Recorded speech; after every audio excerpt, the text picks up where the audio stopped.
Kasus anak hilang kembali mencuat di sejumlah wilayah Jakarta dan sekitarnya dalam beberapa pekan terakhir. Setidaknya 4 anak dilaporkan hilang dan baru beberapa yang berhasil ditemukan. Kondisi ini menimbulkan keresahan masyarakat terutama para orang tua. Lalu apa yang sebenarnya terjadi? Apa penyebab dan bagaimana cara untuk mencegahnya? Kita akan membahasnya malam hari ini bersama Guru Besar Psikologi Universitas Indonesia, Ibu Resomini. Selamat malam Bunda Romi, apa kabar? Assalamualaikum. Waalaikumsalam warahmatullahi wabarakatuh. Selamat malam, Mbak Ayu. Baik, Bunda, ini pasti banyak masyarakat, terutama orang tua yang memiliki anak sangat khawatir dengan berita ini. Mungkin pertama-tama kita bisa membedah ini dari sisi psikologis, apa saja sebenarnya faktor-faktor yang bisa membuat seorang anak akhirnya pergi meninggalkan rumah tanpa izin, atau justru anak tersebut menjadi target yang rentan terhadap tindak kejahatan seperti salah satunya adalah penculikan. Oke, dinamika hubungan keluarga, ayah ibu dengan anak, itu harus jadi sesuatu hubungan yang luar biasa.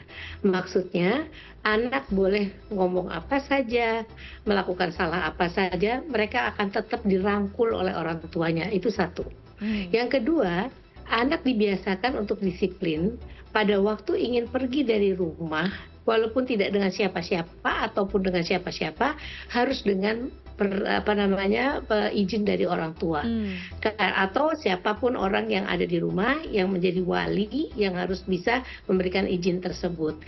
Yang ketiga, anak diajarkan bagaimana cara bicara secara asertif, menyatakan perasaan, pikiran, dan keinginannya tanpa menyakiti orang lain.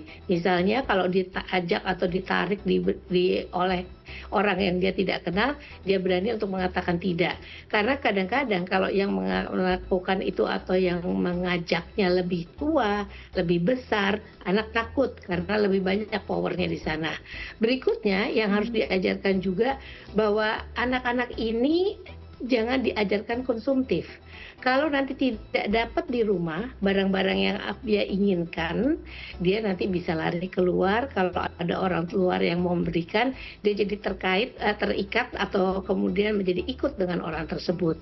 Berikutnya, tayangan-tayangan yang ditonton juga harus dilihat.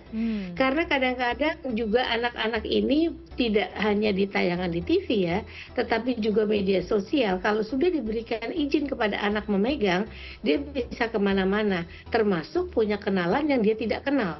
Sehingga hal itu juga membahayakan dia. Gitu Mbak Ayu.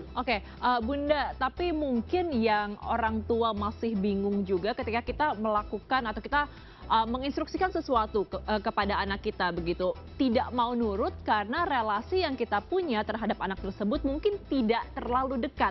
Nah, apakah ada cara-cara tertentu agar kita bisa mendekatkan diri dengan anak, memberikan ia afirmasi, memberikan dia instruksi agar mudah diterima? Bagaimana caranya, Bunda?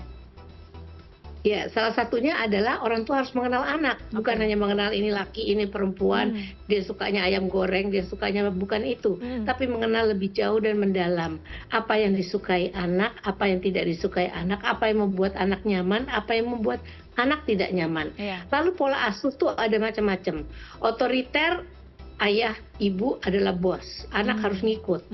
Ada lagi laissez-faire atau pola asuh yang kemudian mengizinkan anak untuk kemudian melakukan apa yang dia inginkan, terserah dia.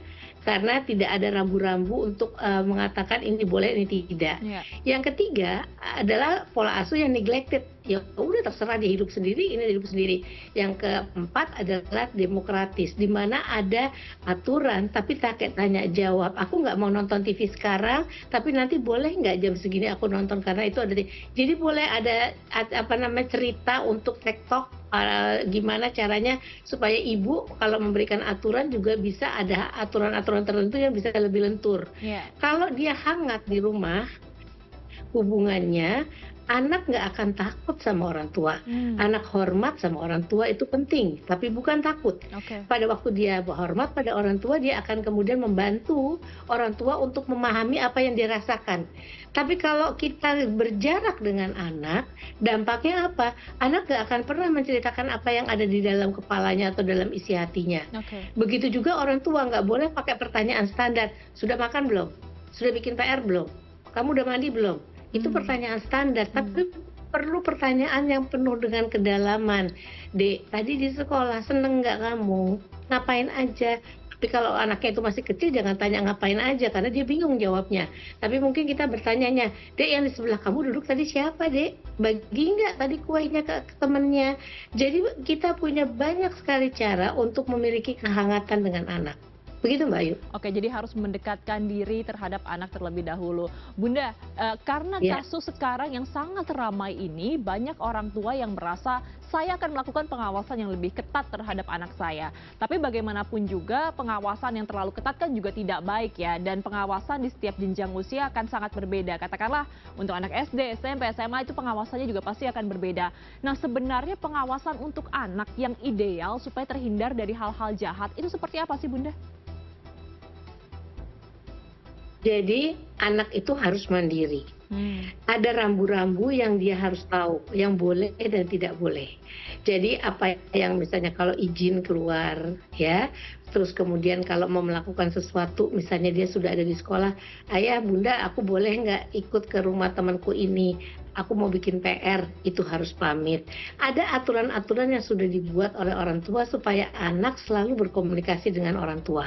Yang berikutnya adalah anak diajarkan moral, bisa membedakan mana yang baik dan mana yang buruk, sehingga dia tidak mudah terpengaruh oleh lingkungan.